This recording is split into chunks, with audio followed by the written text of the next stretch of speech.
Innovation consulting এর যে জরিপ গতকাল প্রকাশ হয়েছে, সেখানে বেশ কিছু বিষয় এসেছে, আমরাও সেটা নিয়ে কথা বলেছি। এটিও জানতে চাইছি, একটু আপনার কাছ থেকে জানতে চাই, যেহেতু জাতীয় পার্টির নির্বাচনে অংশ নিয়ে আপনারা মানে বাধা দেওয়ার ক্ষেত্রে আপনারা সবচেয়ে বেশি সরব।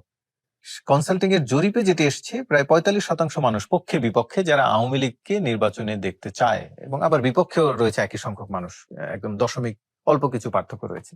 আপনারা আসলে বাধা দিতে পারেন কিনা বা বাধা দিতে চান কেন? ধন্যবাদ। আপনার এই প্রশ্নের উত্তর দেওয়ার আগে কিছু উত্তর দিই। দেখেন, ভাই যেটি বললেন যে প্রথম 6 মাস ডক্টর মোহাম্মদ ইউনূস ছাড়া আসলে বিকল্প ছিল না। তো আমরা যেন ওই হাসিনার ওই জায়গায় ফিরে না যাই যে অমুক ছাড়া বিকল্প ছিল না। কি হতো এটা আমরা কেউ জানি না।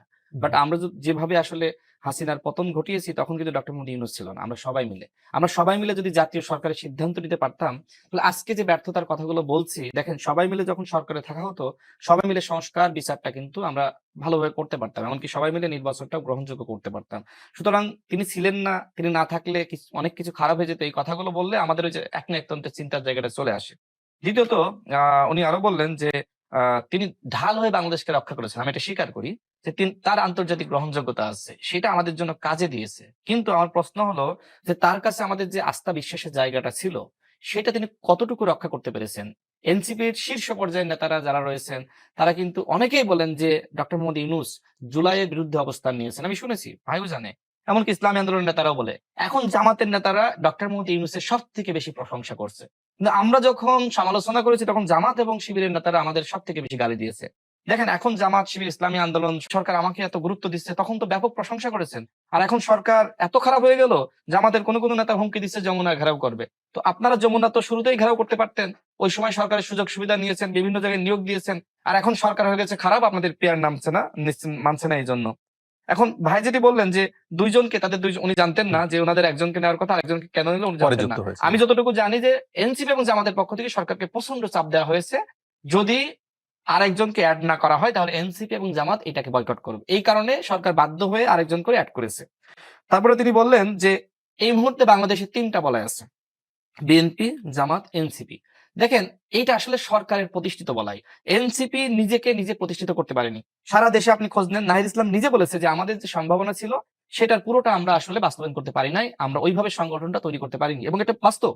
আপনি খোঁজ নেন এনসিপির কয়টা জেলা কমিটি আছে, কয়টা উপজেলা কমিটি আছে, অঙ্গ সংগঠনগুলোর কি অবস্থা। হ্যাঁ, তাদের সম্ভাবনা রয়েছে, তারা অতীতে ভবিষ্যতে হয়তো ভালো করবে, কিন্তু যে সম্ভাবনা, সরকারের যে সুযোগ সুবিধা তারা ভোগ করেছে, এর বিনিময়ে আসলে যত বড় হওয়ার কথা ছিল, এত বড় তারা হতে পারেনি। সুতরাং তিনি যে বয়ানটা এস্টাবলিশ করতে চাচ্ছেন, এটা সরকারের সুরের সাথে মিলে যাচ্ছে।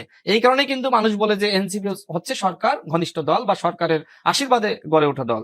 এরপরে আরেকটি কথা উনি বললেন যে অধ্যাপক ইউনূস কেন একটা দলকে তুলে ধরলেন, যেটা এর আগে মাহফুজকে তুলে ধরেছিলেন, এবার আক্তার এবং ডাক্তার জারাকে তুলে ধরলেন।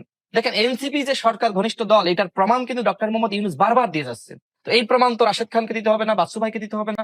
এবার সর্বশেষ আপনার যে প্রশ্ন, আপনি বললেন যে একটি জরিপ, এখন জরিপে তো আওয়ামী লীগের পক্ষে মানুষ থাকবেই। এদেশে তো আওয়ামী লীগ সব থেকে পুরাতন দল, আওয়ামী লীগের ভোট আছে, এটা সত্য। এখনো অনেকে আওয়ামী লীগকে অন্ধভাবে বিশ্বাস করে, এটাও সত্য। কিন্তু কথা হলো, আওয়ামী লীগের নৈতিকতার জায়গাটা নাই। আওয়ামী লীগের যারা নেতৃত্বের জায়গা ছিলেন, তারা অনৈতিক। হ্যাঁ, আওয়ামী লীগকে এখন অনেকে পছন্দ করে, আমি অস্বীকার করছি না, অন্ধভাবে পছন্দ করে, এটা আছে, জরিপে থাকবে। কিন্তু আমরা যারা জুলাই বিপ্লব ঘটিয়েছি, যারা আমরা আমাদের যারা শহীদরা জীবন দিয়েছে, যারা এখনো পর্যন্ত আহত, হাসপাতালের বিছানায় কাতরাচ্ছে, এখনো পর্যন্ত দেশে গেছে, আপনাদের রাজনৈতিক দলের কর্মীদের সংখ্যার চেয়ে সাধারণ মানুষের সংখ্যাটা বেশি, যারা জুলাই আসলে শহীদ হয়েছেন।